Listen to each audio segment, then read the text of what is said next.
हमारा अन्नदाता। पग पग पर है संग तुम्हारे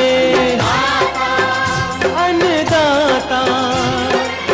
लहू किसानों का बन के पसीना सींचता है धरती का सीना। मेहनत का तेरी हक दिलवाने, नई तकनीक नई खोज बताने।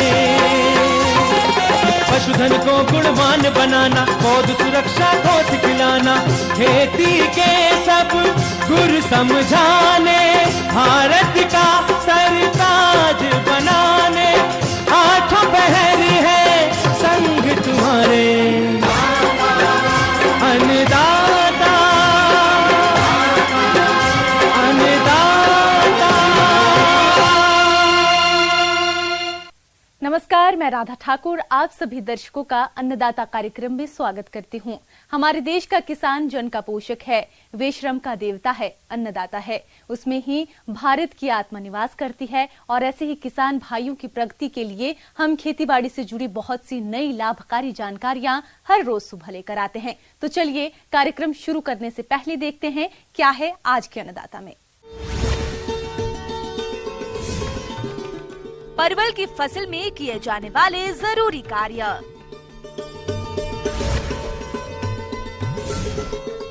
बिहार के किसानों के लिए मई माह की कृषि कार्यमाला।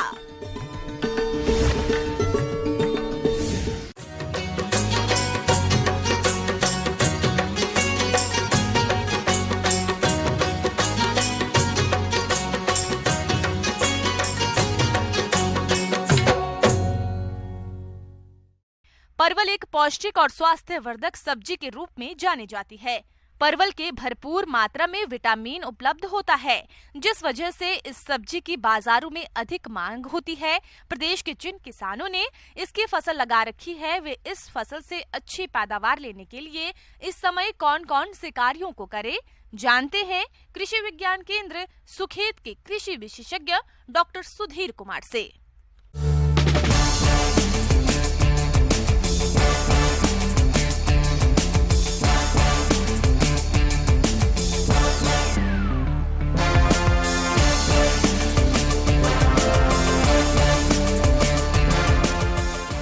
किसान भाई नमस्कार। किसान भाई, अभी आप परवल का खेती किए होंगे, जो सितंबर अक्टूबर माह में परवल की खेती करते हैं हमारे किसान भाई। और परवल की खेती में कई सावधानियां बरत के हमारे किसान भाई करते हैं। अलग अलग प्रभेद भी होता है। और वो जो खेती करते हैं वो गड्ढा खोद के करते हैं। गड्ढा खोदने के बाद उसमें कंपोस्ट और ये नीम की खल्ली, करंज की खल्ली का प्रयोग करते हैं और थाइमेट का भी प्रयोग करते हैं। तो ये आप कर चुके हैं। और जो किसान भाई इसको सही ढंग से प्रयोग नहीं किए हैं, आज के डेट में भी अब फलन की स्थिति में आपका परवल है किसान भाई, तो उसमें भी आप जैसे फरवरी मार्च में भी जो लेट लगाते हैं, आज के दिन भी आप उपरिवेशन कर सकते हैं। हमेशा खेत का निगरानी करें और बार बार खेत को देखते रहें कि किस तरह से उसमें किसी प्रकार का खरपतवार तो नहीं है। खरपतवार रहे तो उसका निकाई गुराई करते रहें। और 20 ग्राम जो है यूरिया और प्रति थल्ला के हिसाब से आप लगभग 1-1.5 महीना के अंतराल पर इसमें प्रयोग करें। अब 20 ग्राम यूरिया और 35 ग्राम कैल्शियम अमोनियम नाइट्रेट का प्रयोग करेंगे तो उसका फल जो है ना, उसका साइज भी पकड़ेगा और फलन भी बढ़िया होगा।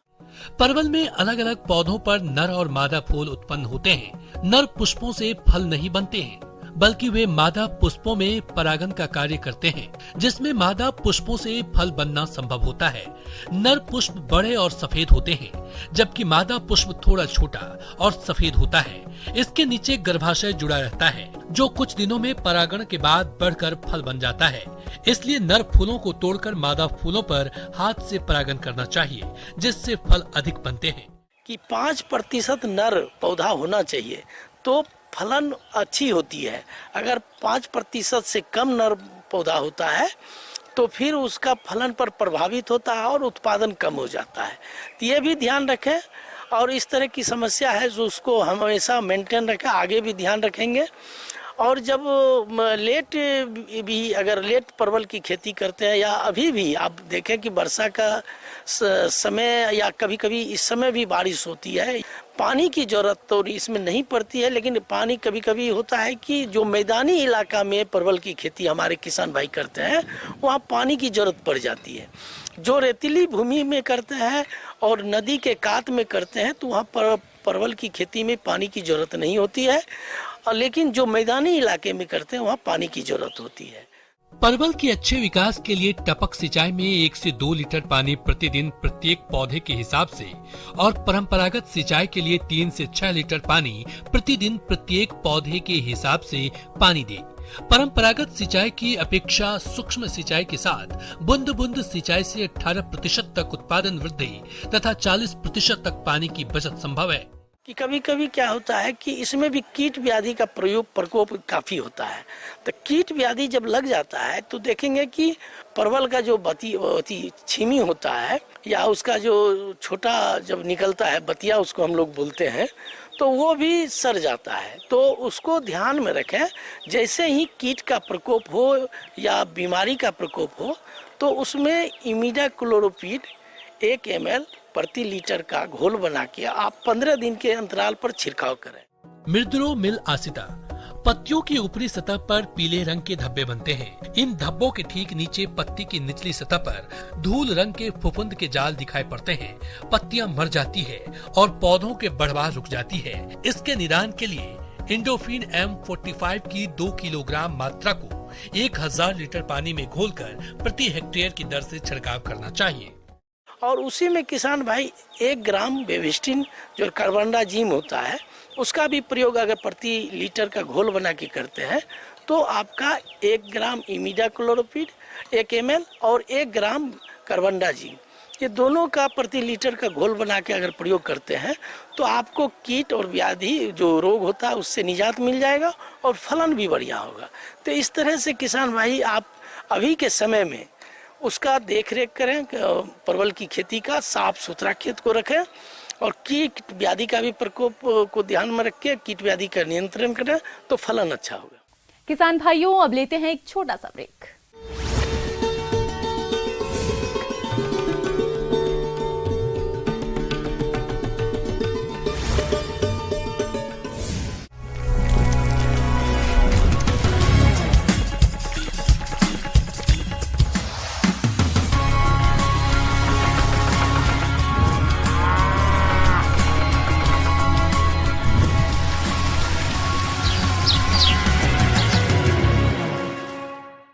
ब्रेक के बाद आप सभी दर्शकों का अन्नदाता कार्यक्रम में स्वागत है।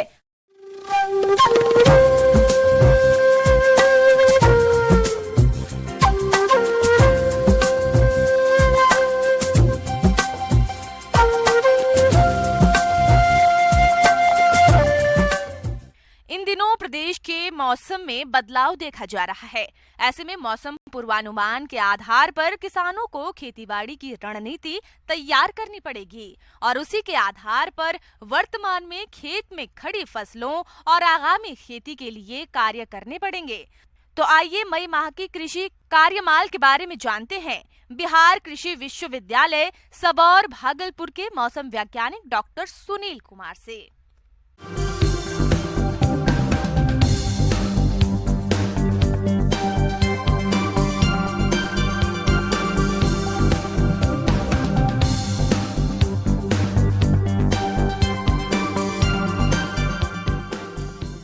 बार मई महीने जो है, मार्च, अप्रैल और मई, इन 3 महीनों को हम लोग प्री मानसून का सीज़न कहते हैं, प्री मानसून सीज़न कहते हैं। तो उसमें मई महीना जो है बहुत ही ज़्यादा इसका इम्पोर्टेंस होता है, इसलिए क्योंकि इसके बाद खरीफ सीज़न शुरू होने वाला होता है। जून, जुलाई, अगस्त और सितंबर 4 महीने की इसके ऊपर आधारित होता है मानसून या खरीफ की खेती। तो इस बार का जो है मई महीना पहले की तुलना में थोड़ी गर्मी ज़्यादा रहेगी, क्योंकि इस बार टेम्परेचर 36 से 42 तक जाएगा और बीच में 2-3 दिन बारिश है। 18 से 20 कुछ जिलों में बारिश होगी, जैसे कि भागलपुर और इसके आसपास के जिलों में। दूसरे जिलों में, बिहार के और दूसरे जिलों में 13 को भी कुछ बारिश हो सकती है। ऐसे 2-3 दिन बीच में बारिश होनी है। अधिकतर टाइम मौसम शुष्क रहेगा और तापमान ज़्यादा रहेगा, अधिकतम तापमान भी और न्यूनतम तापमान भी। और इस तापमान का असर, ज़्यादा तापमान होने के कारण दूसरे फसलों पर जो कि अभी लगाए गए हैं, भिंडी लगा हुआ है, कद्दू वर्गीय सब्जियां लगी हुई हैं, और फसल में देखें तो गर्मा मक्का, मूंग, उड़द लगाए हुए हैं किसान। मूंग की बढ़वार तो ठीक रहेगी अगर नमी ज़्यादा रहा तो, लेकिन नमी जैसे जैसे कम होगा तो लीफ बर्निंग भी हो सकता है। मूंग में भी वही हाल है और उड़द में भी यही स्थिति होगी। तो इससे बचने के लिए उसमें सिंचाई करना जरूरी है। बीच बीच में आपको लगे कि इसमें सिंचाई की आवश्यकता है तो ज़रूर सिंचाई करें। और आप जो है नाइट्रोजनस फर्टिलाइज़र भी कुछ अप्लाई कर सकते हैं, उसको डाल सकते हैं। सब्जी और फसलों की खेती। कद्दू वर्गीय फसलों में 4 से 5 दिन के अंतराल पर सिंचाई करें। सूरन की बुआई की जा सकती है। यदि लहसुन और प्याज की खुदाई न हुई हो तो फसल में सिंचाई बंद कर दें। कंद को सूखने दें। सूखे कंदों की खुदाई करें। साथ ही मक्का जो है, गर्मा मक्का, वो बहुत ज़्यादा सेंसिटिव होता है तापमान के। तो तापमान कुछ हद तक तो तापमान सहने की क्षमता होती है गर्मा मक्का में, लेकिन उसमें सिंचाई की आवश्यकता होगी। जब सिंचाई करते रहेंगे तो ज़मीन में नमी बनी रहेगी, तो उसमें तापमान को सहने की क्षमता थोड़ी बढ़ेगी और उसमें फसल का उत्पादन भी अच्छा हो जाएगा। कद्दू वर्गीय सब्जियां हैं, उसमें कीड़े लगने की संख्या ज़्यादा हो जाती है कि जब तापमान बढ़ता है तो कीड़ों की प्रजनन क्षमता बढ़ जाती है, तो उनकी संख्या बढ़ सकती है। तो उससे बचने के लिए जो है आप उसके लिए कुछ दवाएं आप छिड़क सकते हैं और बीच बीच में उसकी देखभाल करते रहें, पानी देते रहें, सिंचाई करें, जिससे कि उसकी बढ़वार ठीक रहे और उसमें उत्पादन भी अच्छा आते रहे। बागवानी। आम, अमरूद, नींबू, अंगूर, बेर और पपीता के बागों में सिंचाई करें। नए बाग लगाने के लिए गड्ढे अभी खोद दें ताकि तेज धूप से कीट और बीमारियों का नियंत्रण हो सके। गड्ढा खोदते समय ध्यान रखें कि नीचे की 30 सेंटीमीटर मिट्टी अलग रखें और ऊपर की 30 सेंटीमीटर मिट्टी अलग रखें। फिर 8 से 10 दिन तक गड्ढों को खुला छोड़ दें। इसके बाद ऊपर की 30 सेंटीमीटर मिट्टी में आधी कंपोस्ट और क्लोरपाइरिफास दवा मिलाकर गड्ढे में पहले भर दें और नीचे वाली मिट्टी को ऊपर भर दें और बरसात आने पर रोपाई कर दें। अब अगर हम लोग मई महीने की बात करते हैं तो मई जो है प्री मानसून का जो समय है, इसमें कभी कभी आंधी भी आ सकती है। तो बीच बीच में आंधी जब आता है तो उसमें आम अभी लगे हुए हैं, लीची लगी हुई है, आम की फसल और लीची की फसल, तो उसको नुकसान हो सकता है। तो ये सामान्य है, यहाँ पर आता ही है, लेकिन जब उसकी फ्रीक्वेंसी ज़्यादा हो जाती है तो दिक्कत होती है। तो अगर ऐसे आंधी आएंगे तो उसमें जो है फलों का नुकसान और लीची का नुकसान हो सकता है। केले के पौधों का भी, केले भी पौधे जो है टूट के गिर जाते हैं आंधी में, तो उससे बचाव जरूरी है। मुर्गी पालन। बदलते मौसम में मुर्गियों को प्रकाश, स्वच्छ जल और संतुलित आहार की व्यवस्था करवाएं। मुर्गी आवास में लगे पर्दों पर पानी के छींटे मारें जिससे ठंडक बनी रहे। चेचक से बचाव के लिए मुर्गियों में टीका लगवाएं और अन्य जरूरी टीके भी लगवाएं। मुर्गियों के चारे में प्रोटीन की मात्रा 18 से 30% तक कर दें। इसके लिए मूंगफली और मछली के चूरे की मात्रा बढ़ा दें। पशुपालन। पशुओं को धूप और लू से बचाएं। स्वच्छ पानी की पर्याप्त व्यवस्था रखें। पशुओं को परिजीवी की दवा पिलाएं। बचा हुआ अथवा बासी चारा पशुओं को न खिलाएं। सभी पशुओं को गलघोटू और बिक्कू का टीका लगाएं। पशुओं को सुबह और शाम को ही नहलाएं। पशु का आहार तैयार करने से पहले ध्यान रखने योग्य कुछ मुख्य बातें। आहार में सभी पोषक तत्व उचित मात्रा में होने चाहिए। आहार पशु को संतुष्टि प्रदान करने वाला होना चाहिए। आहार संतुलित हो लेकिन विषालान नहीं होना चाहिए। सस्ता, ताजा और पर्याप्त मात्रा में प्रोटीन युक्त होना चाहिए। उचित समय अंतराल पर दिन में केवल 2 बार आहार देना चाहिए ताकि पाचन क्रिया ठीक रहे। हरे चारे को साल भर देने का प्रयास करना चाहिए। पुआल को भिगोकर ही देना चाहिए। इसके अलावा दाना को हमेशा पानी में फुलाकर ही खिलाना चाहिए, जिससे उसकी पौष्टिकता बढ़ जाती है। आगे और भी है खेतीबाड़ी से जुड़ी हुई बहुत सी रोचक जानकारियां। यहां रुकेंगे एक छोटे से ब्रेक के लिए।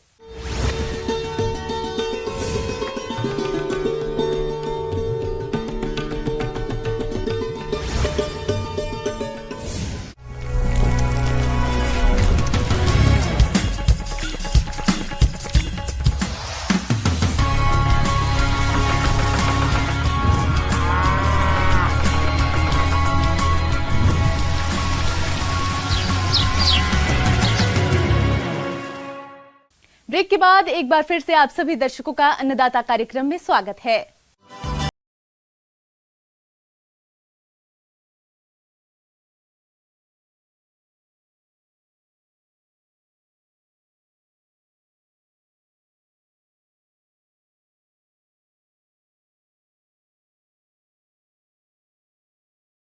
गर्मी धीरे धीरे अपना प्रकोप दिखा रही है।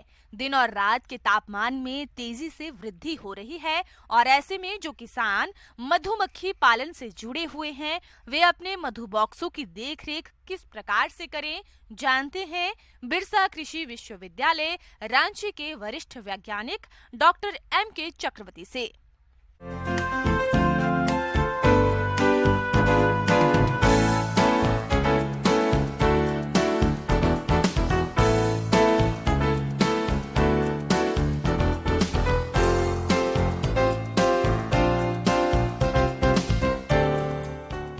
ये तो हम मानते हैं कि आप जाड़ा में सर्दी का मौसम में सरसों वगैरह से जो शहद निकालने का था वो सब निकाल लिए हैं पर्याप्त मात्रा में।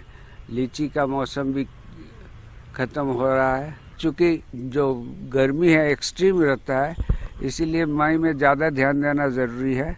मधुमक्खी को फूल जब तक मिलेगा कोई दिक्कत नहीं है, न मधुमक्खी को दिक्कत है न मधुमक्खी पालक को दिक्कत है। तो अभी चूंकि करंज का मौसम है, सभी जानते हैं झारखंड, छत्तीसगढ़ या मध्य प्रदेश के इलाके में बहुत सा जगह पर करंज का पेड़ दिखता है बहुत ज़्यादा मात्रा में, और ये मोटा मोटी जंगल क्षेत्र के आसपास में ही मिलता है। तो करंज का शहद जो है ये बहुत अच्छा माना जाता है और करंज से बहुत ही ज़्यादा शहद पैदा होता है। तो आप लोग करंज के क्षेत्र में अपने मधुमक्खियों को ले जाए, करंज से वहाँ से ले आए। अगर दिक्कत है तो सब्जी का खेती, अभी लत्तर वाले सब्जी सारे जगह होते हैं, तो लत्तर वाले सब्जी से भी मधुमक्खियों को बहुत ज़्यादा पराग मिलता है। गर्मी में स्थानांतरण करते समय बक्सों के ऊपर पानी छिड़कते रहें और यात्रा रथ के समय ही करें। नई जगह पर बक्सों को लगभग 8 से 10 फुट की दूरी पर मुंह पूर्व पश्चिम दिशा की तरफ रखें। मधुमक्खियों को लू से बचने के लिए छायादार स्थान पर रखें, जिससे गर्म हवा सीधे मौन ग्रहों के अंदर न घुसे। मौन वाटिका में यदि छायादार स्थान न हो तो बक्से के ऊपर छप्पर या पुआल डालकर उसे सुबह शाम भिगोते रहना चाहिए, जिससे मौन ग्रह का तापमान कम बना रहे। मधुमक्खी के बक्सा को थोड़ा थोड़ा हटा के थोड़ा छायादार जगह पर ले जाइएगा। बहुत सीधे अगर धूप में रहे तो दिक्कत है मधुमक्खी को, और ऊपर से है बहुत ज़्यादा गर्मी बढ़ जाए, तापमान में वृद्धि हो, तो उस समय बोरा को भिगा के ऊपर से ढक देना चाहिए और बीच बीच में उसको भिगाते रहना चाहिए। इसके अलावे जो है, अब इसके बाद के जो है कि रोग और प्राकृतिक शत्रु से मधुमक्खी को बचाना भी बहुत जरूरी है। मधुमक्खियों में लगने वाले कीटों में सबसे घातक माइट कीट होती है। माइट कीट एक परजीवी कीट है। माइट की रोकथाम के लिए 85 mg फार्मिक एसिड का उपयोग रुई के फाहे में एक लकड़ी की मदद से लपेटकर बक्से में रखें, जिससे इसकी गंध से कीटों से छुटकारा पाया जा सकता है। इसके अलावा ऐसी जगह जहां पर कीटों का प्रकोप ज्यादा होता हो, वहां पर मधुमक्खियों का परागण के लिए पलायन न करें। मधुमक्खियों को भोजन में पर्याप्त पोषक तत्व उपलब्ध कराएं। मधु बॉक्सों के स्टैंड के नीचे कटोरियों में पानी भरकर रखें। इससे चींटियों का प्रकोप नहीं होगा। वर्प पकड़कर तुरंत मार दें। साथ ही छिपकली, मेंढक एवं चिड़ियों से बचाव करें। माइट से बचाने के लिए गंधक चूर्ण डाल दीजिए बक्सा के अंदर, चारों तरफ से फ्रेम के ऊपर या तलपट पर। गर्मी के मौसम में मुख्य रूप से पानी, स्वच्छ पानी का व्यवस्था करें। अगर स्वच्छ प्रवाहित पानी हो रहा है, कहीं से नदी या नाला से स्वच्छ पानी बह रहा है, तो ऐसे बहते हुए पानी है बहुत अच्छा है। नहीं तो फिर जगह जगह पर किसी कटोरा वगैरह में पानी रख दिया कीजिए और वो पानी हमेशा बदलते रहिएगा। बॉक्स रखने के लिए ऐसे क्षेत्रों का चयन करें जहां पर फूल वनस्पति भरपूर मात्रा में उपलब्ध हो। बॉक्सों को सीधे जमीन पर ना रखें। मधु बॉक्सों को ऐसे खेतों के आसपास नहीं रखें जिनमें बहुत ज्यादा कीटनाशकों का छिड़काव किया जाता हो। इस मौसम में पुष्पीय पौधों की उपलब्धता में कमी आ जाती है, इसलिए मधुमक्खियों को अलग से फीडिंग कराई जाती है, जिसमें चीनी का शीरा देते हैं, जिससे इनका सर्वाइवल होता रहे। और मधुमक्खी का जो पेचिस वगैरह ये सब जो रोग होने का संभावना है, उसमें अगर पेचिस का रोग हो जाए तो फिर वो मेट्रोजिल के जो गोली आते हैं, वो मेट्रोजिल का गोली दे दिया कीजिए चीनी का शीरा में घोल के। तो यही है गर्मी का मौसम में मुख्य रूप से जो मधुमक्खी पालक को देखभाल करने का है। मधुमक्खी पालक अपने मधुमक्खियों को देखभाल करे। ये सब मुख्य बातें, कुछ बातें आपके सामने प्रस्तुत की।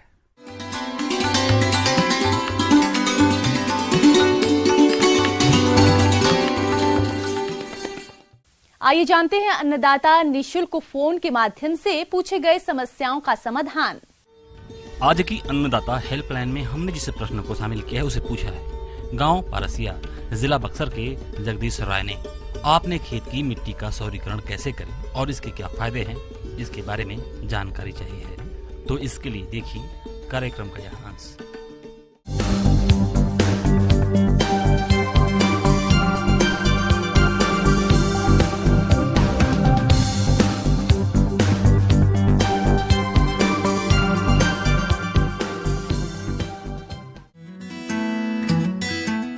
मृदा जनित रोग, खरपतवार और कीट के लिए प्रभावी नियंत्रण किसानों के लिए एक गंभीर चुनौती है। मृदा में रसायनों का एक सीमा से अधिक प्रयोग करना मिट्टी की भौतिक दशा को खराब करता है। साथ ही इसका दुष्प्रभाव मानव और पशुओं पर भी काफी पाया गया है। ऐसे में मिट्टी का सौरीकरण करके काफी हद तक इन हानिकारक गतिविधियों को कम कर सकते हैं। सोलराइजेशन मीन्स सन का जो धूप है, उससे जो गर्मी आती है, उसका हम कृषि में कैसे उपयोग करें, इसके बारे में हम आपको थोड़ा आपसे डिस्कशन करना चाहते हैं। आप देखिए, हमारी पुरानी जो पद्धति थी उसमें गर्मी के दिनों में खेत में जो प्लॉइंग होता था तो उसमें बहुत सारे बैक्टीरिया वगैरह जो था वो खेत से खत्म हो जाते थे और वहाँ पर लाभकारी जो कीटाणु हैं उनका उद्गम ज़्यादा होता था, उनका बढ़ाव ज़्यादा होता था। तो आप जानते हैं कि हमारे जो सन है उसमें कितने तरह के रे होते हैं। उसमें अल्ट्रा वायोलेट रे होता है, यूवी विजिबल रे होता है। जो अल्ट्रा वायोलेट रे होता है वो 1 to 4 माइक्रोमीटर वेव लेंथ का होता है और ये जब ऊपर से आता है तो सॉइल के अंदर यदि आपको प्लॉइंग किया हुआ है तो ये 15-20 सेंटीमीटर तक नीचे जाता है और यहाँ पर जितने भी हार्मफुल बैक्टीरिया हैं, फंगस हैं, एक्टिनोमाइसीट्स हैं, इनको बहुत ही सक्सेसफुली वो किल कर देता है। लेकिन आपको बैसिलस, सीडोमोनास, ये सब जो फेवरेबल बैक्टीरिया है खेती के लिए, इसको बढ़ावा देता है। अपने देश में आमतौर पर मई-जून माह में बहुत तेज गर्मी पड़ती है। इन महीनों के तापक्रम का लाभ उठाते हुए किसान मृदा सौरीकरण की तकनीक अपना सकते हैं। इस विधि में सूर्य के ताप के द्वारा कीटों के अंडे, रोगाणुओं और खरपतवारों के बीजों को नष्ट किया जाता है। ये विधि काफी सस्ती और प्रभावी है। साथ ही मृदा स्वास्थ्य को अच्छा करने और पादपों पर जरूरी खनिज तत्व उपलब्ध कराने में भी मददगार है। तो इस तरह हम इसको और इफेक्टिव बनाने के लिए क्या करें, तो पहले तो लोग ऐसे ही प्लॉइंग कर देते थे, लेकिन आजकल आपका एक ट्रांसपेरेंट पॉलीथीन आता है। ट्रांसपेरेंट पॉलीथीन से यदि आप प्लॉइंग करने के बाद खेत को ढक देंगे तो जो यूवी किरणें हैं, अल्ट्रावायलेट किरणें हैं, वो सॉइल के अंदर जाती है और पुनः जब वो रिटर्न होती है तो उसका वेवलेंथ लंबा हो जाता है और वो पॉलीथीन से ट्रैप हो जाता है, जिससे हमारा टेम्परेचर सॉइल का बढ़ जाता है और हमारा जो सोलराइजेशन की प्रक्रिया है वो काफी तेज हो जाती है। मृदा सौरीकरण के अंतर्गत पत्ती पारदर्शी प्लास्टिक चादर, जो कि लगभग 0.05 mm या 20 से 25 माइक्रोमीटर की होती है, का प्रयोग किया जाता है। इसके साथ ही ये काली पॉलिथीन सीट की तुलना में अधिक प्रभावशाली होती है। सौर ऊष्मा के अधिकतम शोषण तथा मृदा के तापमान में अधिकतम वृद्धि के लिए पॉलिथीन को इस तरह से बिछाना चाहिए कि जमीन से बिल्कुल चिपकी रहे और उसके नीचे कम से कम हवा रहे। इसके लिए पॉलिथीन को बिछाकर चारों ओर मिट्टी से पॉलिथीन को अच्छी तरह से दबा दें, जिससे सौर ऊष्मा का अधिक शोषण एवं मृदा के तापमान में अधिक वृद्धि हो सके। इस प्रक्रिया में सूर्य की किरणों का कुछ हिस्सा पारदर्शी पॉलिथीन से प्रेषित होकर मृदा की सतह पर अवशोषित हो जाता है और संरक्षित तापमान में परावर्तित हो जाता है। प्लास्टिक पानी के वाष्पीकरण को मृदा से वातावरण में जाने से रोकता है, जिससे ग्रीन हाउस प्रभाव पैदा हो जाता है। ये भूमि के तापमान में वृद्धि करता है। इसके लिए 4 से 6 हफ्तों के लिए मृदा को प्लास्टिक चादर से ढक दिया जाता है। मृदा सौरीकरण के दौरान मृदा का तापमान 35 से 60 डिग्री सेल्सियस तक पहुंच जाता है। यह मृदा प्रकार, मृदा गहराई, ऋतु, स्थान एवं अन्य कई कारकों पर निर्भर करता है। इस प्रक्रिया में मृदा के अस्थिर यौगिकों में परिवर्तन होता है। मृदा सौरीकरण कई मुख्य रोग कारक, कवकों, फ्यूजेरियम, जीवाणुओं आदि को नष्ट करने में काफी कारगर पाई गई है। यह बहुत से निमोटोड के प्रति भी काफी प्रभावकारी पाई गई है। सौरीकरण की प्रक्रिया के आरंभ में उपयोगी सूक्ष्म जीवों की संख्या में कमी आती है, परंतु काफी तेजी से इनकी संख्या में बढ़ोतरी होने लगती है।